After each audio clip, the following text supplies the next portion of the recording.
Action. प्यारे दोस्तों, बहनों और भाइयों, नमस्कार। आप सभी के दुख में शामिल होने के लिए यहां आया हूं। दुख तो आप पर पहले भी पड़ा था और इससे ज्यादा बड़ा था, लेकिन तब मैं नहीं आया। इसका मतलब ये मत समझिए कि उस दुख ने मुझे हिलाया नहीं था, अंदर तक दहला दिया था।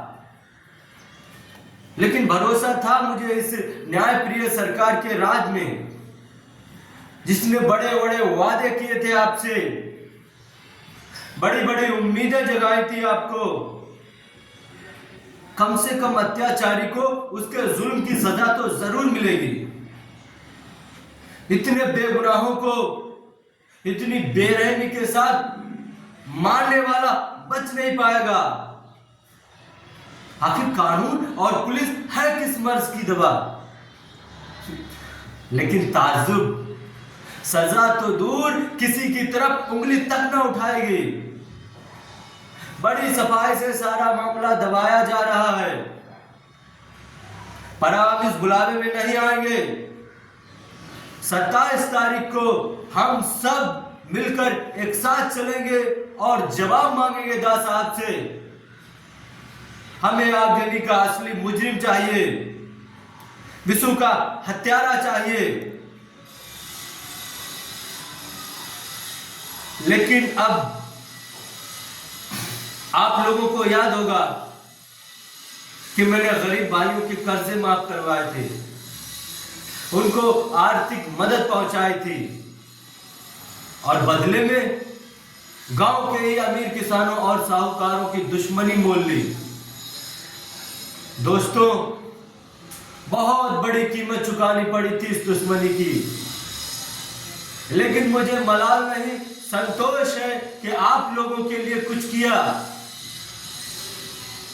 आज दास साहब अपने गुनाहों पर पर्दा डालने के लिए घरेलू उद्योग योजना के टुकड़े फेंक रहे हैं।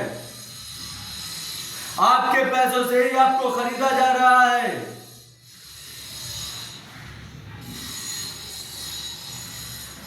लेकिन अब विशु की हत्या के बाद चुप रहना संभव नहीं।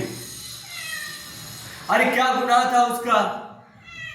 यही ना कि वो असली मुजरिम को पकड़ना चाहता था, न्याय चाहता था, पर न्याय के बदले में मिली उसे मौत। ये मौत कुछ हरिजनों या एक विशु की नहीं, बल्कि आप सबके जिंदा रहने के हक की मौत हुई है। और ये मत समझिए कि मैं आप लोगों को वो हक दिलवाने के लिए यहां आया हूं। नहीं दोस्तों, अरे मेरे पास है ही क्या, ये हक तो आपको खुद ही लेना है। गांधी जी ने क्या किया था?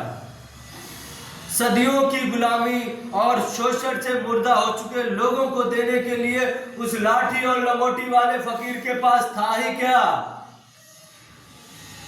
अरे उसने तो बस लोगों के टूटे हुए हौसलों को जोड़ा, उनकी सोई हुई ताकत को जगाया, बिखरे हुए लोगों को संगठित किया और अंग्रेजी राज का तख्ता पलट कर दिया।